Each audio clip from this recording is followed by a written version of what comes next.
पड़मी शिरसाणेमिं गुणरयण विभूषणं महावीरं सम्मत्तरयण निलयं पयडि समुक्कीर्तनं वोक्षम।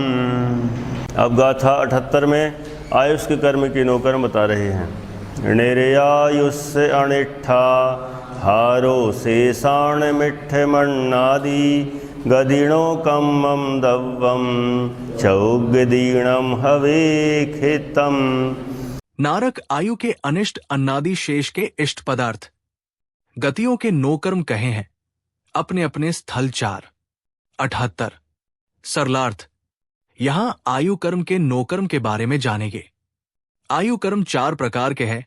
नरकायु, तिर्यंचायु, मनुष्यायु और देवायु। मुख्यतया जिन संयोगों में इनका उदय चलता रहता है, मनुष्य आदि पर्यायें टिकी रहती हैं, वे सभी इसके नोकर्म हैं।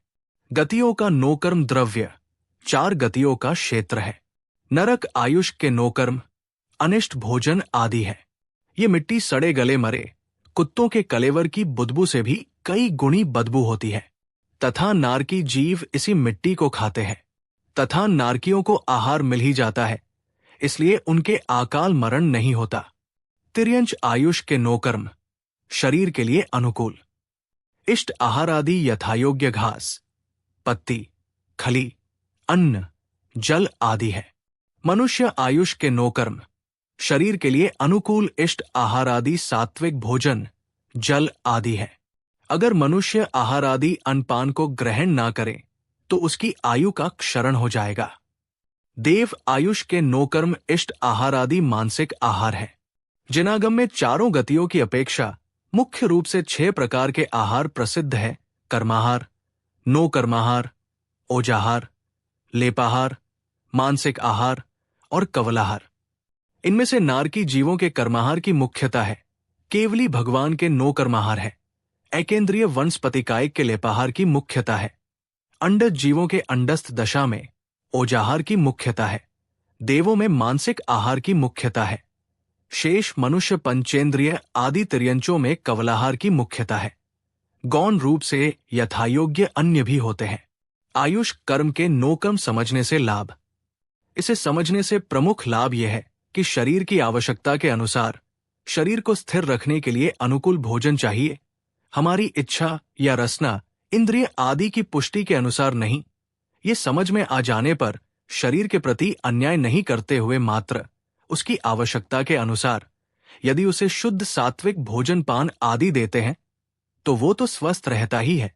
हम भी व्यर्थ की आकुलता से बच जाते हैं। अन्याय, अनीति, अभक्ष्य भक्षण, इंद्रिय विषपोषण आदि पापों से बच जाते हैं। परिणामों में विशुद्धि बनी रहती है। अधिक आरंभ परिग्रह से बच जाते हैं।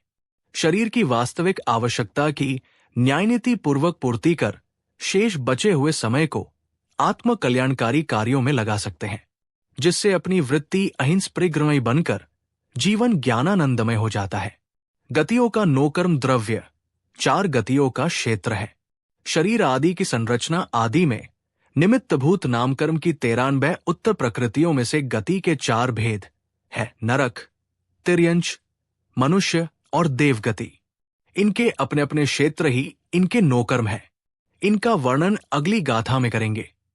गोमत्सार कर्मकांड गाथा 78 से आयुष कर्म के नोकर्म की व्याख्या पूरी हुई। ये व्याख्या बाल ब्रह्मचारिणी बहन कल्पना जी द्वारा संपादित गोमत्सार विवेचिका से ली गई है। यदि आपको ये पोस्ट उपयोगी लगा हो तो वीडियो को लाइक, शेयर और चैनल को सब्सक्राइब जरूर करें। जिनवाणी माता की जय।